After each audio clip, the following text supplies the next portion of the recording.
欢迎来到巴巴娱乐呀频道，请订阅频道，所以大家不要错过当天最热门的新闻。我们今天的时事通讯包括以下内容：跑男兄弟齐心拽重车，武哈海边传戏太老土，诚意憨态尽显谁救场。跑男回来了。最新一期《奔跑吧》直接把观众拉回当年热血沸腾的时光，兄弟们肩并肩，手拉手，硬生生拽动了几吨重的铲车，场面震撼，团魂爆棚。李云瑞站在队伍中间，身体压得低低的，咬牙使劲，就为了让大家省点力。郑恺脸都涨红了，活脱脱一个拼尽全力的猎豹，这股子拼劲让人看了直呼过瘾。更燃的还在后头，节目组搞了个13公里接力跑，兄弟们一边跑一边互相鼓励，跑完还抱在一起。孟子义平时不怎么跑步，这次硬撑着跑完500米，李云瑞担心地盯着他，宋雨琦赶紧扶一把，李晨和沙溢在一旁嘘寒问暖，暖心得像一家人。节目组还贴心地把缺席的周深和白鹿的名牌挂在特制的奔跑吧名牌墙上，观众看完直言，这才是跑男该有的样子。数据也亮眼，这一期播出后，网络讨论量直接冲到综艺榜前3。但热闹归热闹，另一边武哈却让观众有点摸不着头脑。节目组让成员们在海边划泡沫船，接女嘉宾做任务，设定老套的像10年前的综艺。王冕个子矮，划船费劲，陈赫体力不行，累得喘不上气，还被女嘉宾对了一句：“哥，你背我更低了。”这句成了本期最大笑点。可笑归笑，观众却觉得这场景似曾相识。邓超穿着指压板鞋，疼得龇牙咧嘴，不就是奔跑吧当年的经典桥段吗？网友忍不住吐槽武哈咋越来越像跑男了。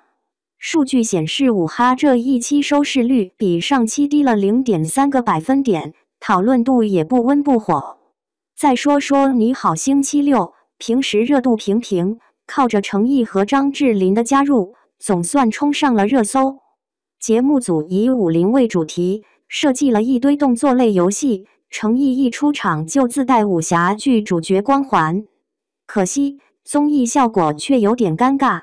游戏环节里，李雪琴指挥杨迪，张延齐指挥高瀚宇，玩起了身不由己猜词。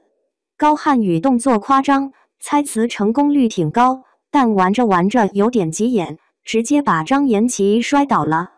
观众看得乐呵，但也有人觉得高瀚宇有点玩不起。这些综艺的起伏，其实就像咱们生活里的大事小情，谁不想看到真诚的努力和有意思的内容呢？奔跑吧这次找回了初心，让人感慨团队的力量。武哈如果能多点创新，也许能重回巅峰。至于程毅，综艺这门课他还得再练练。奔跑吧兄弟狂奔拉铲车，团魂满满，观众直呼怀念。像奔跑吧和武哈这类节目，客人可真是让人瞅瞅啊。大家伙热议的综艺还有哪些呀？除了大姐们快要开演唱会的浪姐6，那就是终于闻到跑男味的奔跑吧啦。在最新的节目里，看到奔跑吧的兄弟们肩膀挨肩膀，手腕紧紧搂着，一块儿像脱缰的野马似的往前狂奔。他们居然用这人肉战车把好几吨的铲车给拉动了。兄弟们一脸震惊，心里那个热乎劲又上来了。拉铲车的时候，咱就看见李云瑞这小子把自己给压得像个蚂蚁似的，哈哈，他就是想多使点劲儿，让大家轻松点儿。郑恺这小子脸长得跟火烧的一样，劲儿使劲了，真是让人佩服的不要不要的。更热闹的气氛就是兄弟们一块儿跑了个13公里，互相打气还抱在一起的情景，就像从没有跑过步的孟子义硬是把500米跑完了，李云瑞的眼神里满是担忧，宋雨琦一边搀扶着他，还有李晨和沙溢的关心叨念，这满满都是我们是一家人的浓浓情谊。暖心的是，缺席的周深和白鹿居然连名牌都跟着奔跑吧的专属名牌一起出那儿了。节目组把团魂这俩字演绎的真是淋漓尽致，简直让人怀疑他们开了灵魂培训班。观众们一片欢呼，这才是跑男，大家才喜欢瞧。观众们直言不讳，这一集总算有点老跑男的风味了。你看看，不光奔跑吧有那种跑男风格，连五哈里也满满都是跑男的味道啊！明摆着是两档截然不同的节目，结果观众一看却觉得味道一个样，这可把大家给累坏了。在最新的一集里，五哈的小伙伴们在海边划着泡沫做的船，准备去海上接美眉，还得抱着他们完成任务，感觉有点搞笑除了人头攒动和情景乏味外，后面还能见到个子矮的王冕、跑不动的陈赫，还有被女嘉宾怼得毫无脾气的那位。兄弟，你要背我，那就更低了。这句话简直成了这期的金句啊！这场面一出来，立马让我回到奔跑吧的时光，就像蒋欣和陈赫在那集里杠上了。这就是个照搬和粘上的玩法呀。还有，邓超的脚踩上了个像尖刺一样的鞋子，脸上疼得跟吃了砒霜似的。观众吐槽，咋觉得这节目越来越像跑男了呢？观众们开玩笑说，李乃文就别走了，直接在这儿安家吧。李乃文一走，五哈的搞笑效果就像没加盐的豆腐，淡得很咯。想知道综艺节目的热度和聊得火不火？瞧瞧谁来做客，再看看节目咋安排的。就像何炅在《你好星期六》里忙活半天，却永远是个不冷不热的角色。平时连综艺热榜前10都靠边站，热搜更是没影儿，跟老是刷屏的浪姐六比起来，就像一只小蚂蚁碰上了大象。这回有成毅和张智霖在富山海里摊上事儿啦，结果收视率飞速上涨，直接上了热搜榜。这又把综艺里那些客人的地位给捧得高高的了。何炅作为主持人，哈哈，直言不讳，想要成毅常驻的心，这速度真是没谁了。看完成毅在节目里的表现，才明白何炅捧着给他致命一击的门道有多深。大家都知道，这小子玩不起武林的游戏，富山海的故事就是成毅扮演的萧秋水，硬是把自己练成武林盟主的传奇历程。这次你好星期六的开场真是武林大战，后面的小游戏也是一堆动手动脚的，节目组可真下了不少功夫呢。等开场白一完，李雪琴就开始指挥杨迪和张延齐带着高瀚宇玩起了个身不由己的猜词游戏，真是让人笑到肚子疼。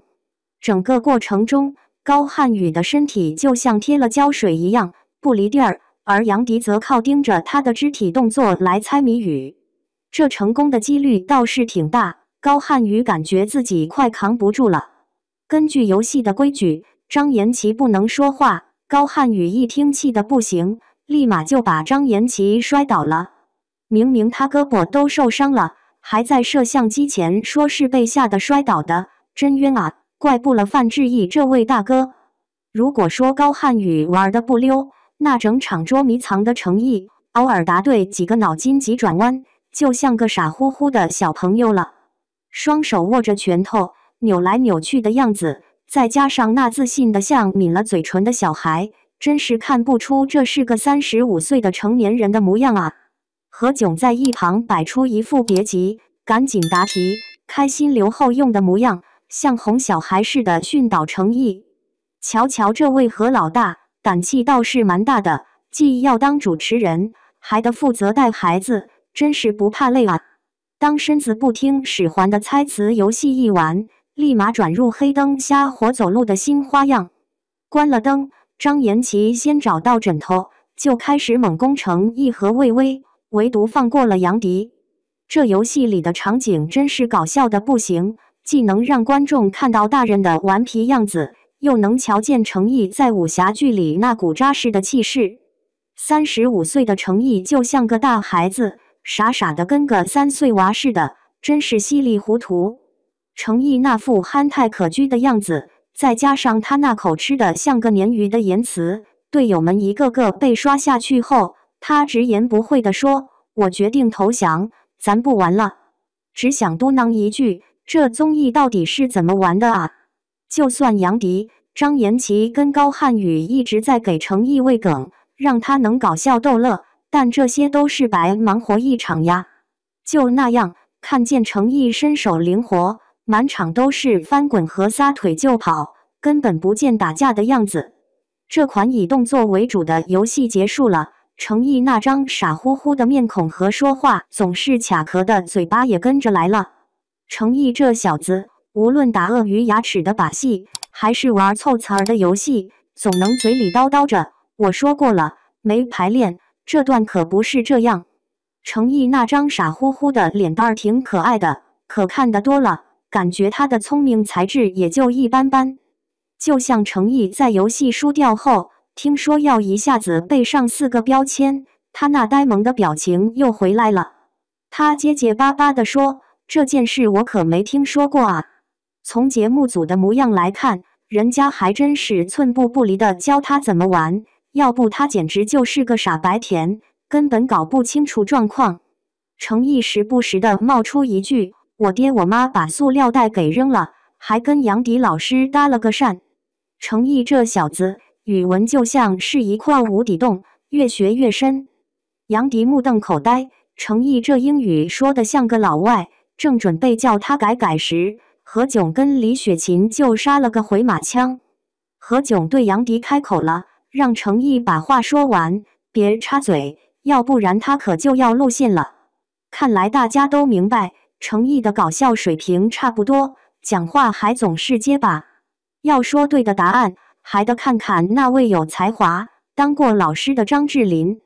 他说，杨迪扛着个购物袋跟人拉家常，脑海中的画面笑死我，话说的又利索，态度还特别淡定。紧接着，程毅一边嘴巴像被打了蚊子似的，一边那没创意的脑袋瓜又开始游走起来，试图把程毅火和腹肌整合到一起。